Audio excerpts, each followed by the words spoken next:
నా సోదరులు స్కైబాబా గారు, వేదికను అలంకరించిన ప్రతి ఒక్కరికి హృదయపూర్వక జైబీలు. పాట పాడే ముందు 2 మాటలు మాట్లాడాలని పర్మిషన్. నాకు సమూహ గానం గురించి నా తమ్ముడు పసునూరి రవీందర్ గారు ఫోన్ చేసి చెప్పినప్పుడు, ఈరోజే చనిపోయినటువంటి గొప్ప కళాకారుడు, తెలంగాణ నాజర్గా పేరు పడిచినటువంటి మరి బుర్రకథ రత్నం యొక్క వర్ధంతి కార్యక్రమానికి బాధ్యతలు వహించి అవి గబగబా ముగించుకొని రావడం జరిగింది. మన్నించాలి. పొద్దున్నే ఉండే అన్న లెల్లె సురేష్ అన్న వచ్చాడు మన సమూహ గానానికి. లెల్లె సురేష్ అన్నను వేదిక మీదకి రావాల్సిందిగా కోరుతా ఉన్నాను. ప్లీజ్ అన్న, ప్లీజ్. సభను లెల్లె సురేష్ అన్న వాగ్గేయకారుడు, కళాకారుడు, ఎన్నో ఉద్యమాలు చేసినవాడు. సో మిత్రులారా, ఇంకొక 10 రోజులలో ఎన్నికలు జరగబోతున్నాయి మన తెలంగాణ రాష్ట్రంలో. ఈ ఎన్నికలలో పోటీ చేసే ఒక వ్యక్తి గురించి మాట్లాడకుండా నేను ఈ యొక్క పాట పాడొద్దు అనుకుంటున్నాను. ఎందుకంటే ఆవిడ చూస్తే నాకు చాలా ఇన్స్పిరేషన్ వచ్చింది. ఆమె పేరు మాధవి లత. ఆమె హిందూ ధర్మాన్ని పరిరక్షించడానికి వచ్చినట్టు వీరనారి. మిత్రులారా, ఎందుకంటే ఆమె వయసులో ఉన్నప్పుడు చూసిన ఫోటోలు చూశాను, ఆమె కొంచెం వయసు పెరిగిన తర్వాత ఫోటోలు చూపెడుతూ చూశాను, ఇప్పుడు ఆమెను చూస్తున్నాను. అప్పటి ఆ ఫోటోలకి ఇప్పటి ఫోటోలకి జమీన్ ఆస్మాన్ అంతా ఫరక్ ఉంది. అప్పుడు మంచిగా వెంట్రుకలు ఎరబోసుకొని స్టైల్గా హై హీల్స్ వేసుకొని చక్కగా రకరకాల డ్రెస్సులు వేసుకున్న ఫోటోలు చూస్తే ఇప్పుడు ఎందుకు ఇంత మార్పు వచ్చినట్టు, ధర్మాన్ని రక్షించడానికి వచ్చినప్పుడు అలాంటి డ్రెస్సులు వేసుకోవాలి.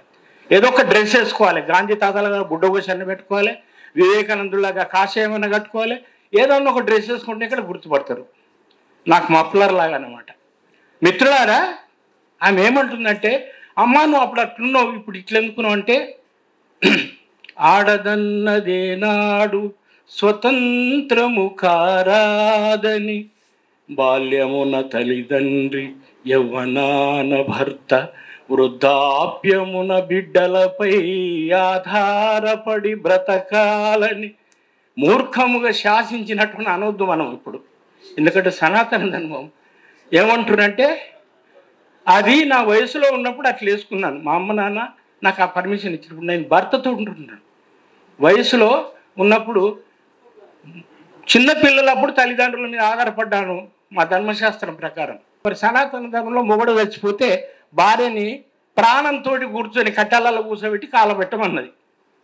చేస్తావాను? అలా చేయకూడదు. అరే, అది సనాతన ధర్మం నేర్పింది. మీ సనాతన ధర్మాన్ని ధీటుగా ఎదుర్కొనే పురాతన ధర్మం ఉంది మా దగ్గర. ఆ పురాతన ధర్మం పేరు జాంబవ ధర్మం. అది భౌతికవాదం, అది శైవం, అది అడ్డనామం. మీ పొడుగు నామాలతో పోట్లను పెడితే అడ్డనామం శూలం గుచ్చినట్టు గుచ్చుతుంది. మిత్రులారా, దానికి ఇప్పుడు మనము ఒకటి వాదం వచ్చింది. ప్రతివాదంగా మనం చెప్పకపోతే ఇది ఇప్పుడు ఈ సనాతన ధర్మం ఎదుర్కొనే పరిస్థితి లేదు. ఇక రామరాజ్యం అంట ఉన్మాదులు తెస్తారంట, ఇక రామరాజ్యం అంట ఉన్మాదులు తెస్తారంట, ఈ దేశం దళితుల్లారా శంభుకులిగ మీరేలేరా, ఈ దేశం దళితుల్లారా శంభుకులిగ మీరేలేరా. మిత్రులారా, ఇక ఈసారి కనుక మన మోడీ మూడోసారి అడుగుతున్నాడు 400 सीट अगर तुम दिए ना तुम खत्म होते, पहले तुम दिए तो तुम खत्म, तुम नहीं दिए तो तुम बचते, सोच लो आप. మిత్రులారా, ఇక్కడ సమయం తక్కువ. ఎందుకంటానంటే చాలామంది పెద్దలు ఉన్నారు మాట్లాడేవాళ్ళు. మా సోదరుడు ఇక్కడికి వస్తూనే నా ఇంట్రడక్షన్ ఎద్దుకూరతో చెప్పాడు. ఈ ఎద్దుకూరలో కూడా విలువల మార్పిడి సిద్ధాంతం పెట్టారు మా సనాతనవాదులు. నేను దాని మీద ఒక పాట రాశాను. గోవు పాలు తెల్లగానే ఉంటాయి, గేదె పాలు తెల్లగానే ఉంటాయి, ఏ పాలు పిండినా కూడా తెల్లగానే వస్తాయి. కానీ మా పాలకులు మా పాలను వేరు చేశారు. కాబట్టి దాని నుంచి ఒక పాట రాసేమంటే, ఆవు తినేదదే గడ్డి, గేదె తినేదదే గడ్డి, ఆవు తినేదదే గడ్డి, గేదె తినేదదే గడ్డి, ఆవును గోవన్నరో నీచులు నికృష్టులు, గేదెను బర్రన్నరో నీచులు నికృష్టులు, ఆవును గేదన్నరో నీచులు నికృష్టులు, గేదెను బర్రన్నరో నీచులు నికృష్టులు, ఆవు దాగేదదే నీళ్ళు, గోవు దాగేదదే బర్రె, గేదె దాగేదదే నీళ్ళు, ఆవు దాగేదదే నీళ్ళు, గేదె దాగేదదే నీళ్ళు, గోవుది పంచకమన్నరో నీచులు నికృష్టులు, గేదది ఉచ్చన్నరో నీచులు నికృష్టులు. ఈ విలువల మార్పిడి సిద్ధాంతం ఒక కథ చెప్పి ఒక చిన్న పాట పాడి ముగిస్తుంది. మిస్టులారా, ఈ శంకరాచార్యులకి జ్వరం వస్తుంది. రోజు సాయంత్రంగానే జ్వరం వస్తుంది, తెల్లారప్పుడు తక్కువవుతుంది. ఇదేదో టీబీ రోగం లాగా ఉందని ఎర్రగడ్డ హాస్పిటల్ తీసుకొచ్చారు. తీసుకొస్తే డాక్టర్లు చెక్ చేశారు. చూసిన తర్వాత అబ్బా కన్ఫామ్ అండి, ఈయనకు టీబీ రోగం అంటుకున్నది. ఈయనకు మరి అయ్యా టీబీ రోగం అంటే ఎట్లా అంటదండి?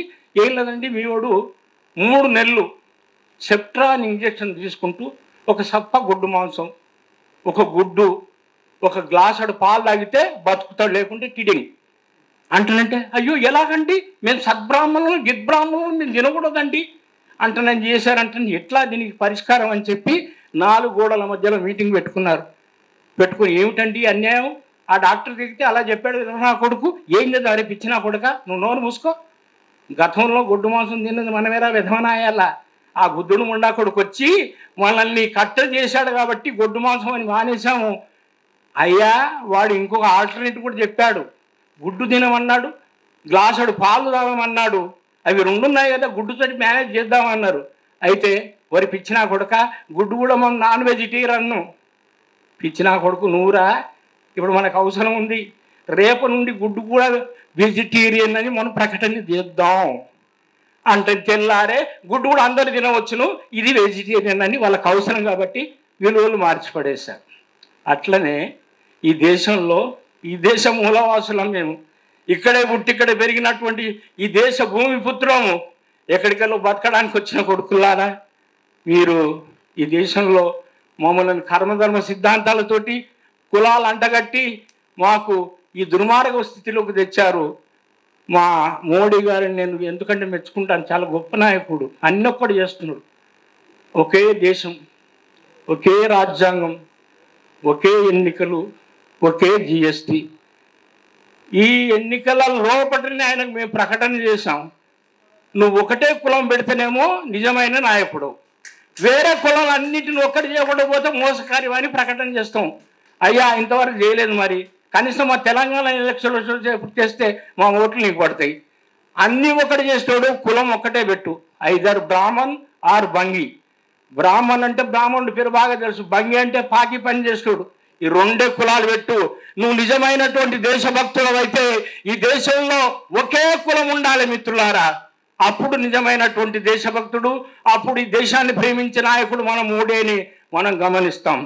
ఎద్దు కూర తిన్నోడే ఎంతో ముద్దుగున్నాడే, ముద్దపప్పు శాకాహారి బుద్ధిహీనుడైనాడే, ఎద్దు కూర తిన్నోడే ఎంతో ముద్దుగున్నాడే, ఎద్దు కూర తిన్నోడే ఎంతో ముద్దుగున్నాడే, ఎద్దు కూర తిన్నోడే ఎరపులైను చేశాడు, ఎద్దు కూర తిన్నోడే రైలును కనిపెట్టాడు, ఎద్దు కూర తిన్నోడే బొగ్గు బాయి దువ్వాడు, ముద్దపప్పు శాకాహారి ప్రపంచాన్ని సర్వనాశనం చేసే కులం మాత్రం చేశాడరే, ఎద్దు కూర తిన్నోడే ఎంతో ముద్దుగున్నాడే, ఎద్దు కూర తిన్నోడే ఎంతో ముద్దుగున్నాడే, ఎద్దు కూర తిన్నది నాడు మాలా మాది గొల్లు కాదు. మిత్రులారా, ఈ దేశంలో ఎందుకు విలువలు మార్చారు చెప్తాను. ఇంగ్లీషోడు ఇంజనీరు ఆనాడున్న కాటన్ దొర, ఎద్దు కూర తింటూనే నీటి కడ్డు కట్ట వేశాడు. ఆ కట్ట కింద బారే నీరుతో నాటు ఓన్లీ ఎద్దు కూర పంది మాంసం కూడా తిన్నాడు ఆయన. Please my dear friends, come on build this barrage అని చెప్పి దాన్ని గడిచడానికి ఇంటికి భోగం సహనావత్తు సహనమునొత్తు సహవీర్యం కరవాయి అని స్నానం చేయకుంటే ఎవరు దండుతుంది? చెరు మీద అలిగితే ఎవరు దండుతుందండి? అంటే మీరు మాకు విలువలు మారిస్తే అట్లా రెడీ ఉంది ఇంకో సిద్ధాంతం. మిత్రులారా, ఇంగ్లీషోడు ఇంజనీరు ఆడాడున్న కాటన్ దొర ఎద్దు కూర తింటూనే నీటి కడ్డు కట్ట వేశాడు. ఆ కట్ట కింద బారే నీరుతో నేడు మాడి స్నానం చేస్తుండ్రు. ఎద్దు కూర తిన్నోడే ఎంతో ముద్దుగున్నాడే, ఎద్దు కూర తిన్నోడే ఎంతో ముద్దుగున్నాడే. అయ్యా, ఎద్దు కూర తినే సాయబు. మన దగ్గర ముస్లింలు రోజు గొడ్డు మాంసం ఒక రకంగా తింటారు. కట్లీసు, హిమాములు, రకరకాల పేరుతోటి. ముస్లింలలో అయితే మా సోదరులు సనాతనవాదులు మంచిగా ప్రేమిస్తారు. మాలమాదిగాల కాడికి వచ్చేసరికి ఏదైనా కొడుకులు పిచ్చి గలీజ్గాళ్ళు. అరే, ముస్లింలు తింటారు గొడ్డు మాంసము, వాళ్ళని ఏమన్నారు? వాళ్ళని ఏమనంటే వీళ్ళు కత్తి పెట్టి కసకస నరుపుతారు. కాబట్టి మేము మాలమాదిగాలు నోరు లేని వాళ్ళము. కాబట్టి ఈ నా కొడుకుల్ని వీళ్ళని అణిచివేయాలంటే గొడ్డు మాంసం కొడుకులు, అడ్డమైన కొడుకులు అని చెప్పేసి. కానీ ఎద్దు కూర తినే సాయబు ఇంటికి వస్తే ఇజ్జాతిచ్చి ఆవో సాగు బయట అని పీఠాలేసి కూసోబెట్టి అడిగినన్ని పదవులు ఇచ్చి అవసరమైతే బిడ్డ అనిచ్చి. అయ్యా, అక్బర్కు జోదాబాయిని ఇచ్చింది ఎవరయ్యా? మానమాది కూడా కమ్మరి కుమ్మరి ఎరికలసాన ఇలా దేశద్రోహులు ఎవరురా? అయ్యా, జోదాబాయినిచ్చి రాజపుత్రినిచ్చి మీరు దేశానికి ద్రోహం చేశారు. అట్లాగే పృథ్వీరాజుకు సంబంధించినటువంటి వాడు జయచంద్రుని బిడ్డనెత్తకపోతే అయ్యా నాకు శాతనైతే రండి నేను తుర్కోలను పిలిచి రాజ్యంలో కొట్లాట పెట్టి దేశద్రోహాన్ని పాల్పడ్డది మీరు కదరా. దేశద్రోహులు అంటే మీరు లీస్ట్ తీస్తే దేశద్రోహుల నంబర్ 1 లేదు మీరే. ఈ విషయాలన్నీ మన అటువంటి కవి సమూహం వాళ్ళు గుర్తుపెట్టుకొని ఇప్పుడే ఈ రోజు నుంచే కొంచెం సోషల్ మీడియాలో మీ మనసులో ఉన్నటువంటి అంశాలని రోజు సోషల్ మీడియాలో పెట్టాలని కోరుకుంటున్నా. ఎద్దు కూర తినే సాయబు ఇంటికి వస్తే ఇజ్జాతిస్తి ఆవో సాబు బయట అని కుర్చీలేసి కూసోబెట్టి అడిగినన్ని పదవులు ఇచ్చడం అయితే అవసరమైతే బిడ్డని ఇచ్చారు. ఎద్దు కూర తిన్నది నాడు మాలామాది గొల్లు కాదు. అయ్యా, ఎద్దు కూర తినాలనే యజ్ఞయాగం చేసినారు. తొడ ఇవ్వడు దినాలు అని మెడ ఇవ్వడు దినాలు అన్నీ రాసి పెట్టారు. వాజ్పేయి ఏమంటున్నంటే ఇక్కడ కషాయాల పేర్లు ఎక్కనంట మనం గుర్తుపెట్టుకోవాలి. ఇక్కడ మరి కషాయాలు అంటే ఏమంటారు? ఇక్కడ మనల్ని గోదలను కోసుకోవాలని కట్టుకోళ్ళు అంటారు. కట్టుకోళ్ళని సంస్కృతంలో పేరు వాజ్పేయం అంట. అయ్యా, మరి ఇటువంటి పేర్లు వాళ్ళకే వాటి నుండి మాకు చెప్తున్నారు మీరు తినొద్దు. అన్నీ తిని ఏదో బొక్కలో నమలనాన్ని చూస్తే మాకు అది కూడా తినకుండా చేస్తున్నారు. ఏం తినాలో, ఎట్లుండాలో, ఏం వేసుకోవాలని చెప్పేటువంటి ఈ దుర్మార్గమైనటువంటి రాజ్యంలో బతుకుతున్నాం. మరి ఇటువంటి రాజ్యాన్ని బుద్ధుడి నుండి మొదలుకొని బాబాసాహెబ్ అంబేద్కర్ పోరాడి ఒక అద్భుతమైన రాజ్యాంగాన్ని ఇస్తే దాన్ని కూడా వద్దనే పరిస్థితికి వచ్చారు. ఇక మీ మీద వదిలేసారు, మన మీద వదిలేసారు. బిడ్డ, దయచేసి మనం దాని గురించి ఆలోచించాలి. Thank you very much. మరొక చిన్న మీటింగ్ ఉంది, నాకు సెలవు ఇవ్వాలని. ఎందుకంటే మన్నించాలి నిర్వాహకులకు. ఈ మదీనా ఎడ్యుకేషన్ సెంటర్లో ఒక మీటింగ్ ఉంది, దయచేసి మన్నించాలి. Thank you very much.